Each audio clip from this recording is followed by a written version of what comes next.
Sa loob ng maraming taon, mainit ang naging debate tungkol sa Russian exclave na Kaliningrad at ang posibleng gamit nito sa isang hinaharap na digmaan sa pagitan ng Russia at NATO. May nagsasabi na delikado ang exclave dahil nasa pagitan ito ng Poland at mga bansang Baltic. Sabi ng iba, kaya agad sakupin ng NATO ang Kaliningrad, kaya mawawalan ito ng saysay sa hinaharap na labanan.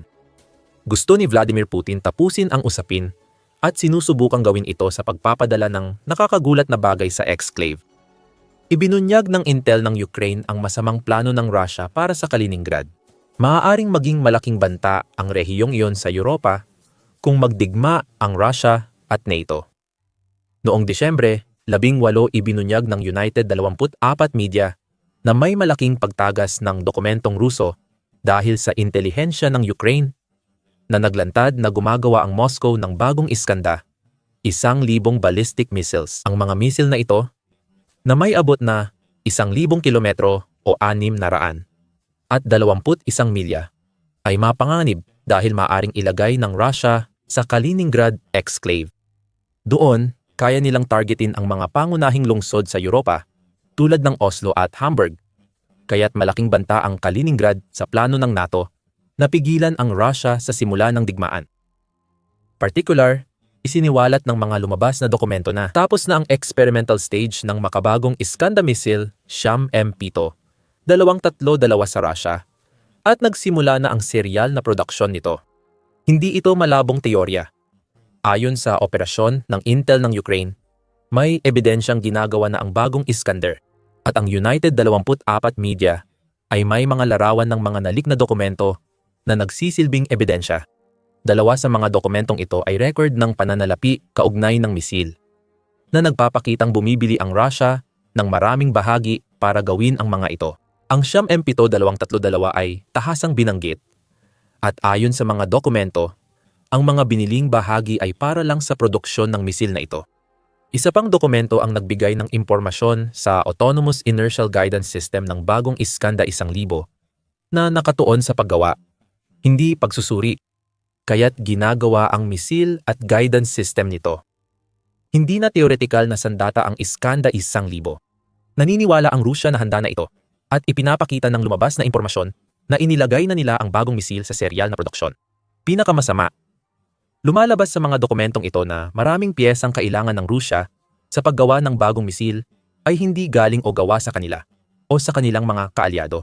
Ginagawa ito ng mga bansang kanluranin dahil sa paniniwalang kulang ang parusa para mapigilan ang Rusya sa paggawa ng armas na banta sa Europa, lalo na sa Ukraine. Babalikan natin ang puntong iyan mamaya. Sa ngayon, mag-focus muna tayo sa Iskander 1,000. Matagal nang gumagawa ang Rusya ng Iskander missile na itinuturing na isa sa pinaka-nakababahalang banta ng bansa sa Europa. Gayunpaman, ibang usapan ang Iskanda 1,000 dahil ito ay isang upgraded na version ng isang delikadong sandata na maaaring magdulot ng matinding problema sa NATO. Noong Enero 2000 at 25 lumitaw ang mga bulong-bulungan ukol sa plano ng Rusya na i-upgrade ang Iskander, ayon sa ulat ng Indian outlet na Raksha at Eveda. Inulit na ang Iskanda 1,000 ay may 1,000 km saklaw. Tulad ng pangalan nito, ibinunyag din ito na naniniwala ang Rusya na ang kanilang bagong missile ay maaaring umabot pa ng hanggang 1,300 kilometro o 87 milya. Kahit sa pinakamababang saklaw, kaya ng Iskanda 1,000 lumipad ng halos doble kumpara sa Iskanda M. Batay sa mga palatandaan, ang dagdag na layo ay dulot ng mga pagpapabuti ng Rusya sa propulsion technology ng missile, gaya ng 15%, dagdag sa kapasidad ng gasolina at bagong makina. Ang guidance system na binanggit sa mga lumabas na dokumento ay natalakay rin sa maagang pagsusuri ng projeksyon ng Iskanda 1,000 ng Rusya, kung saan sinasabing ginagawang tumpak ng sistemang iyon ang missile sa loob ng 5 metro o mga 164 na talampakan mula sa target nito. Iniulat ni Raksha at Eveda na kayang magdala ng cluster munitions o high explosive fragmentation warheads ang bagong Iskanda missile ng Rusya. Tinatayang may bigat na hanggang 300 at 50 kilo o 700 at 71 na libra. Gayunpaman, may ibang mga ulat na nagsasabing mas malaki pa ang kapasidad ng warhead ng missile at may ilang pagtataya na umaabot ito hanggang 700 ang kilo o humigit kumulang 1,543 na libra. Mabilis ang missile, umaabot sa 3,000 at 100 metro bawat segundo o Mach 9. Hypersonic ang Iskander 1,000 kaya mahirap itong depensahan ng NATO. Lumipas ang mga buwan hanggang Disyembre, kaunti lang ang detalye ng United 24 Media tungkol sa bagong missile ng Russia. Sinabi nilang ang orihinal na Iskander ay lumilipad hanggang 2,000 at 600 metro bawat segundo. Mach 7.5 na posibleng maging batayan ng bilis para sa Iskander 1,000 ayon kina Raksha at Eveda. Dagdag ng outlet, ang nakakabahalang bagay sa bagong missile ng Russia ay mahirap itong makilala mula sa mga dating modelo ng Iskander.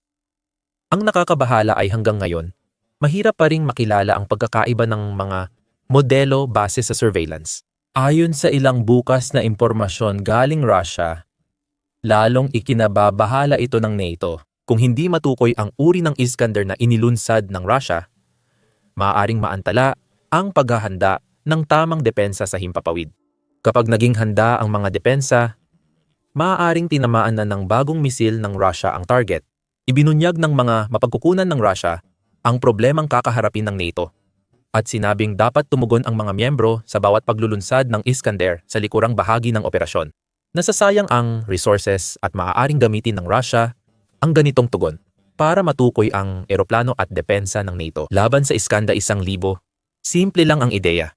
Magpalipad ng orihinal na Iskander. Gamitin ang tugon ng NATO para makita ang depensa laban sa Iskander 1,000. Saka, gamitin ang bagong missile para iwasan o tamaan ang mga rehiyong iyon.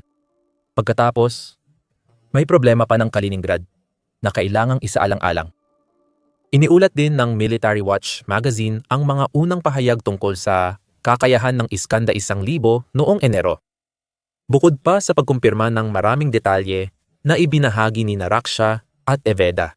Ayon sa pahayagan, unang lumabas ang senyales ng pagdevelop ng misil noong Mayo 2000 at 24 sa ika-78 anibersaryo ng Kapustin Yar Missile Test Site ng Russia. Kahit kakaunti pa lang ang impormasyon noon. Ayon sa Military Watch magazine, sinabi ng mga mapagkukunan mula sa Russia na pinaniniwalaan nilang layunin ni Putin na maglagay ng mas maraming makapangyarihang ballistic missile hanggat maaari sa loob ng Kaliningrad. Walang kumpirmasyon mula sa nalik na dokumento ng Ukraine. Pero ayon sa United 24 Media, posibleng Kaliningrad ang target ng maraming bagong misil ng Russia. Malaking suliranin ito para sa NATO dahil sa isang dahilan. Ang ilan sa mga pangunahing lungsod ng Collective Defense Organization ay maaabot ng Iskander 1,000 kung ito ay itatalaga sa Russian exclave. Nabanggit natin ang Oslo at Hamburg, na ang una ay mukhang nanganganib. Walang pinagkaiba kung ide-deploy ng Russia ang Iskander 1,000 sa Kaliningrad o mainland Russia. Pero napakaraming potential na target na maaaring mapasama sa loob ng abot ng bagong missile. At ito mismo ang dahilan kung bakit napakaraming haka-haka na ang Kaliningrad ang talagang destinasyon nito. Kung tama ang United 24 Media sa destinasyon ng Iskander 1,000, agad malalagay sa panganib ang buong Poland. Kaya nang tamaan ng mga bagong missile ang karamihan ng Germany at timog ng Norway at Sweden. Malalagay din sa panganib ang mga shipping strait ng Denmark, pati na rin ang kabisera ng bansa na Copenhagen at marami pang iba. Kayang tamaan ng Russia ang Latvia, Lithuania at Estonia gamit ang Iskander na nakapuwesto sa Kaliningrad. Posibleng maging target din ang Slovakia, Czech Republic, ilang bahagi ng Netherlands, pati Moldova at Romania.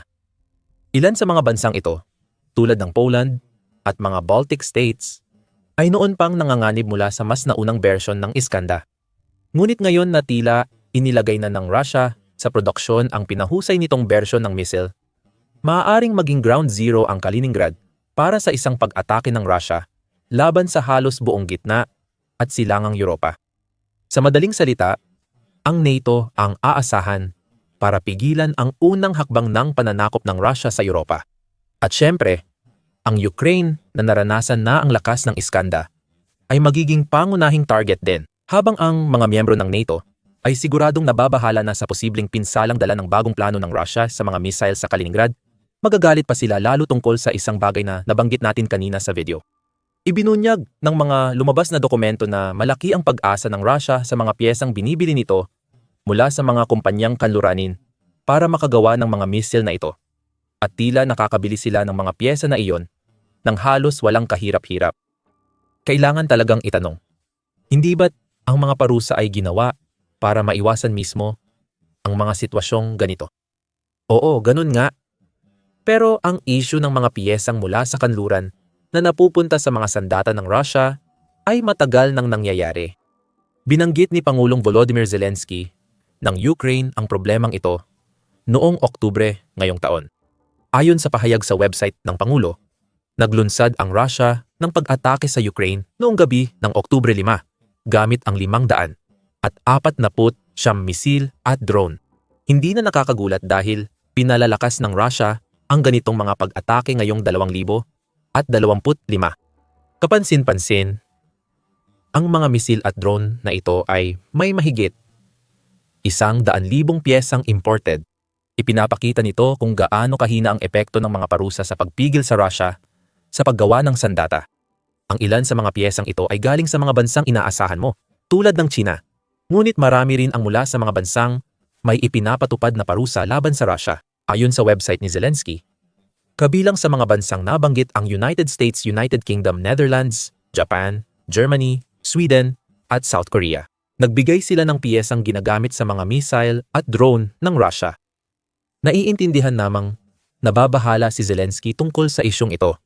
At sinabi niya noong Oktubre, ang bawat missile at attack drone ng Russia ay gumagamit pa rin ng mga piyesang galing sa kanluran at mga kalapit bansa ng Russia. Ngayon, sa ika-4 na taon ng digmaan, nakakagulat marinig na may nagsasabing hindi nila alam paano pigilan ang pagdaloy ng mahahalagang piyesa. Tama ang punto ng presidente ng Ukraine.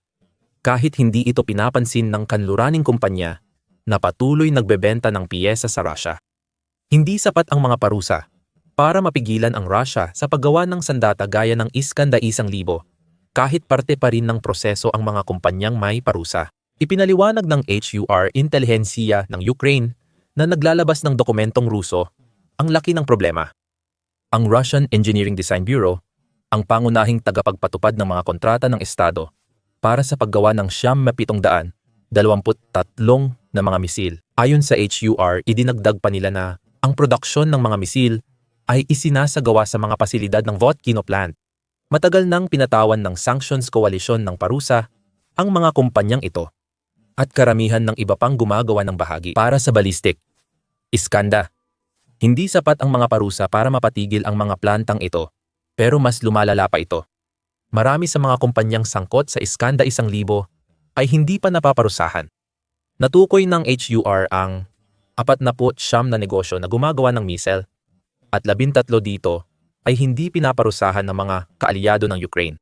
Kasama rito ang Morozov plant sa Russia na gumagawa ng solid propellant para sa lahat ng Iskander missile ng Russia. Ang gumagawa ng accelerometer para sa platform-free inertial navigation ng Iskander ay hindi pa rin napaparusahan hanggang ngayon. Ganoon din ang PSB Technologies at Pantets na gumagawa ng board kits para sa Iskander missile ng Russia. Marami pa, pero gets mo na. Ang Iskander-1000 ay nagbabanta ngayon sa malaking bahagi ng Europa.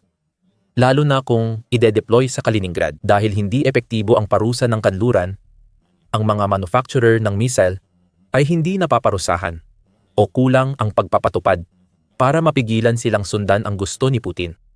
Ipinapakita nito sa atin ang isang napakahalagang bagay. Marami pang kailangang gawin pagdating sa mga parusa para mapigilan ang Russia sa paggawa ng mas maraming Iskander-1000. Matagal nang binabanggit ito ni Zelensky. Noong Agosto, matapos ang pag-atake ng Russia gamit ang 500 at 40 drones, 8 ballistic missile at 37 iba pang missile, sinabi niyang kailangan ng bagong parusa. Ang tanging paraan para muling magkaroon ng diplomasya ay ang mahigpit na hakbang sa mga nagpopondo sa hukbong Ruso at epektibong parusa sa Moscow. Nagdeklara ang Pangulo ng Ukraine ng parusa sa bangko at enerhiya matapos ang pag-atake na nakatuon laban sa pinansyal na kapangyarihan ng Russia. Ang saloobin ni Zelensky ay umabot sa kahit anong organisasyon na tumutulong kay Putin na mapanatili ang kanyang tinatawag na espesyal na operasyong militar. Muling nanawagan ang Pangulo ng Ukraine na dagdagan pa ang presyon laban sa Russia noong bandang Disyembre 21. Iniulat ng The Hindu na naniniwala si Zelensky na dapat pang dagdagan ng United States ang pressure kay Putin. Malamang, dahil sa pag-abot ng mas maraming parusa sa kabiguan ng leader ng Russia, maghanap ng diplomatikong solusyon sa digmaang sinimulan niya. Paulit-ulit na ipinaparating ang mensahe sa pinakadiplomatikong paraan ni Zelensky. Hindi sapat ang umiiral na mga parusa, kapwa sa saklaw at pagpapatupad upang pigilan ang Russia sa gusto nitong gawin kung patuloy na magbebenta ang mga kumpanyang kanluranin ng piyesang kailangan ng Russia para sa mga bagong misil gaya ng Iskander-1000. Mahirap labanan ang posisyon ng Ukraine. Dapat pang dagdagan ng Europa ang aksyon sa mga isyung parusa. Ayon kay Orlena Yurchenko, direktor ng pagsusuri, investigasyon at pananaliksik sa Economic Security Council ng Ukraine. Hindi nagpapaka-plastic si Yushchenko pagdating sa European Union. Una niyang binanggit na dapat palawakin ng European Union ang parusa sa mga kumpanyang umiiwas sa ipinataw na parusa sa ilang produkto at serbisyo. Sa ngayon, mabagal ang proseso at madalas 5 hanggang 7 kumpanya lang kada pakete, habang libu-libong kumpanya ang umiiwas sa parusa. Tama, hindi sapat ang European Union sanction package para mapatigil ang produksyon ng Iskander-1000 na problema talaga. Kahit patuloy na pinapalawig ng European Union ang sanction mula Disyembre 22 na may 6 na buwang extension laban sa Russia, marami pang dapat gawin. Kulang ang pagpapatupad, hindi lang ang saklaw. Ayon sa artikulo ng Guardian noong Disyembre 21, binanggit nito na pinalawak ng Russia ang paggamit ng shadow fleet ng mga barko para iwasan ang sanksyon mula nang magsimula ang digmaan. Ang pagtigil ng militar sa mga kahina-hinalang barko ay nagdadala ng panganib ng sagupaan sa Russia. Kung walang pipigil, tuloy pa rin ang mga barkong iyon sa pagdadala ng kargamento na posibleng may bahagi mula sa kanluran. Hindi kailangang galing sa bansang gumawa ang mga bahaging iyon. Maaaring gumamit ang Rusya ng mga tagapamagitan upang bilhin ang mga ito para sa kanila. At pagkatapos ay bilhin muli, kahit na mas mataas ang presyo, upang makuha ang kanilang mga kailangan. Iminumungkahi ng United 24 Media na gawing sa pilitan ang pagsusuri ng mga produktong posibleng magamit ng militar o Rusya para matiyak ang pagsunod sa mga parusa. Gayunpaman, hindi pa rin nasosolusyonan na mahigit sa 1/4 ng mga kumpanyang kasali sa Iskander-1000 ay hindi naparusahan. 2 problema ito. Sa bawat parusa ng kanluran, laging may paraan si Putin para makalusot. Ang Iskander-1000 ay halimbawa ng kabiguan ng mga parusa. Napigilan ang leader ng Russia sa digmaan sa Ukraine. Ngayon, bumabalik ang kabiguang iyon at ginugulo ang Europa. Habang tila magmamanufacture ang Russia ng maraming Iskander-1000 missiles para sa Kaliningrad, maaaring hindi lang Kaliningrad ang problema. Ang paglitaw ng mga missile na ito ay nagbibigay kay Putin ng isa pang alas na magagamit sa mga negosasyon para sa kapayapaan. Maaaring simulan ng Russia ang pagsusupply ng mga missile sa mga kaalyado nitong Belarus, North Korea at Iran, na magpapalawak ng isang problemang Europeo tungo sa isang pandaigdigang issue. Inaangkin ni Pangulong Alexander Lukashenko ng Belarus na may bagong Russian missile na Oreshnik nang nailagay sa kanilang bansa. Hindi malabong isipin na maaaring sumunod na rin ang Iskander-1000. Sa Kaliningrad, may malaking problemang hinaharap ngayon ang NATO at Europa. Kung mailipat ang Iskander-1000 sa Kaliningrad, magagawa ni Putin na gawing malaking banta ang dating mahina at hiwalay na teritoryo. Ayon sa United States Naval Institute, nasa ganoong posisyon ang Kaliningrad at posibleng gumawa ang Russia ng land bridge mula Belarus patungong Kaliningrad sa Savolky Gap. Maaaring humiwalay ang Baltic states sa mga kaalyado nila sa NATO.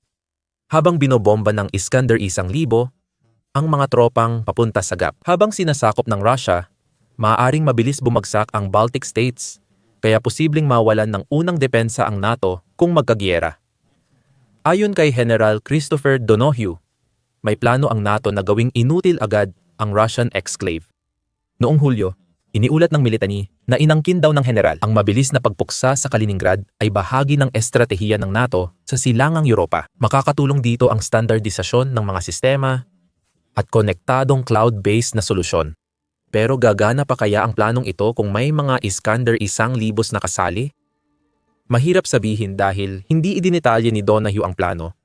Sinabi lang niyang umiiral ito. Tungkol naman kay Putin, pinalakas niya ang kanyang mga pahayag tungkol sa Kaliningrad na nagpapahiwatig na maaaring plano niyang gamitin ang exclave para sa masasamang layunin. Noong Nobyembre, inakusahan ng Russia ang NATO ng mga training operation na tila nagpaplanong i-blockade ang Kaliningrad. Noong Disyembre, nagbanta si Putin dahil sa mga akusasyon ng blockade sa kanyang taunang question and answer session. Nang tanungin ukol sa posibleng pag-atake sa Kaliningrad, sabi ng Russian President, sana hindi mangyari iyon.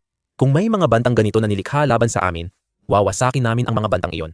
At dapat maintindihan ito ng lahat at maging mulat na ang mga ganitong aksyon ay magdudulot lang ng paglalan ng labanan. Hindi pa ito nakikita hanggang ngayon. Banta lang ba iyon? Maaaring oo. O baka ito ang paraan ni Putin para ilihis ang atensyon ng NATO mula sa Kaliningrad. Para malayang mailipat ng Russia ang bagong Iskander-1,000 sa exclave.